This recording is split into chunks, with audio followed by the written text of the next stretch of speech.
Il giorno del CONI. Domani al Foro Italico quei tre dossier saranno definitivamente messi sotto la lente. Obiettivo dare un nome da affiancare alla candidatura italiana delle Olimpiadi invernali 2026. Non è chiaro se l'esito arriverà in giornata o se ci sarà bisogno di ulteriore tempo, ma è indubbio che l'asso nella manica del Veneto, Cortina Dolomiti, abbia sparigliato le carte, per un motivo concreto: l'analisi tecnica dei vantaggi e delle cifre, l'analisi che il governo ha chiesto al CONI di usare come vero parametro.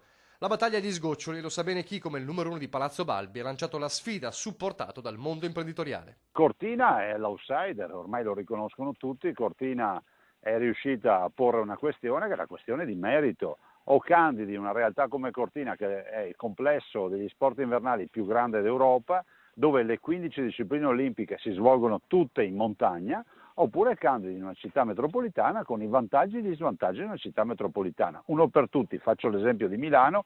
Milano, delle 15 discipline olimpiche, 5 le farà in città, e di neve lì non ce n'è tanta, è ghiaccio, 5 le farà nella montagna lombarda e 5, anche se non si dice mai, lo dico io, le farà in Svizzera, a St. Moritz. Che senso ha pensare di portare avanti una promozione di sport invernali olimpici valorizzando comunità che non sono italiane? Un'Olimpiadi invernale nel senso vero della parola. Cortina dà questo vantaggio di avere la valorizzazione di tutto il patrimonio di impianti per gli sport invernali.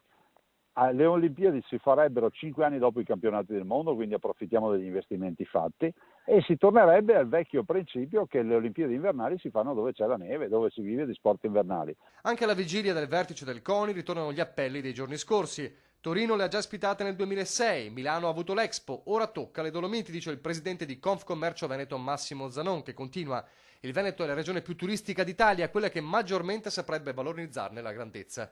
Gli fa eco il presidente regionale di Federalberghi, una vetrina internazionale che parte dalla Regina delle Vette per estendersi su tutte le Dolomiti, spiega Marco Michielli. Un match difficile ma non impossibile se si pensa alle cifre low cost, alla sostenibilità ambientale, al record di 7 discipline olimpiche concentrate in un'unica città candidata, senza dispersioni. I numeri ci sono tutti, l'appello è che davvero la scrematura sia tecnica e non politica, perché altrimenti le valutazioni dovrebbero essere altre. Mi chiedo a cosa si deve candidare il più grande complesso sciistico d'Europa e degli sport invernali se non alle Olimpiadi invernali? Cioè, Cortina non la possiamo candidare ai mondiali di calcio, alle Olimpiadi quelle classiche o alla Coppa del Mondo di vela o altre robe del genere, perché Cortina può solo fare quello. Allora, se decidiamo che Cortina questo giro non va bene, per la montagna è finita, perché vuol dire che montagna non ha più futuro, non ha chance dal punto di vista dei grandi eventi.